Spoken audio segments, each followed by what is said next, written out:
I thought we'd be robbing banks by now. Not some gas truck in the middle of nowhere. Now, when I first saw this movie, I'm gonna be honest, I was young.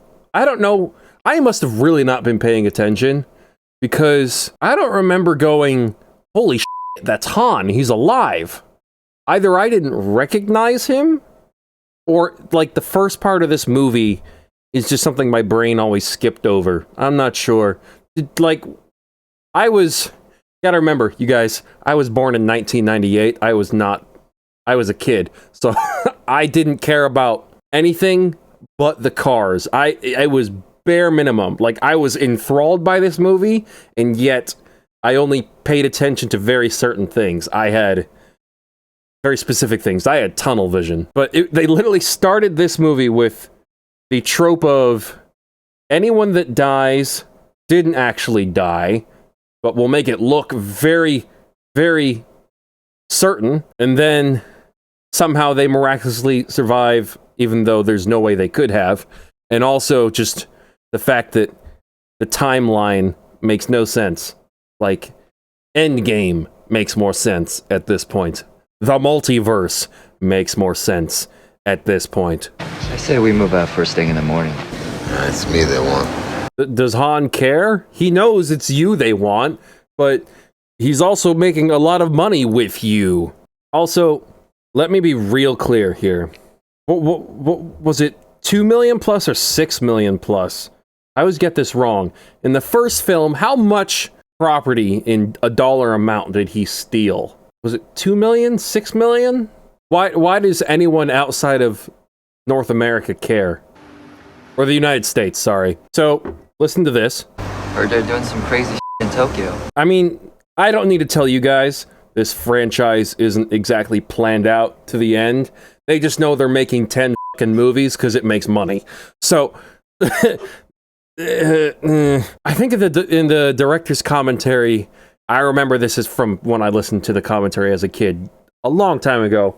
The director just said this was just a fun way to explain the Vin Diesel cameo at the end of Tokyo Drift, right? It wasn't supposed to become anything bigger than that. That director envisioned this as the last time you'd see Han on screen. Surprise. Right? That's how I remember it. But then Han kept coming back.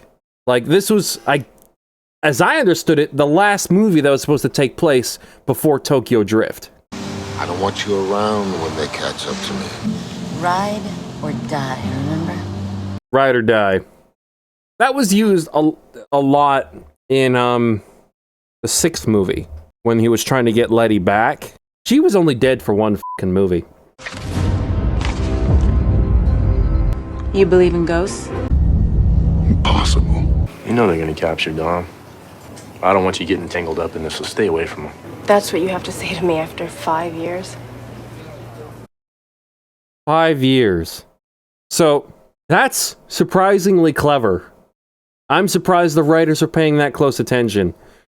Because, let's just say that the first movie takes place in 2001, or even 2000. Because, like, okay, it was released in 2001, and then Tokyo Drift was released in 2006, I believe. They were filmed probably a year before that. Let's just go with that. So 2000, 2005. That's a 5-year difference. So, if they're saying this took place before Tokyo Drift, they're also saying Tokyo Drift took place immediately after, right?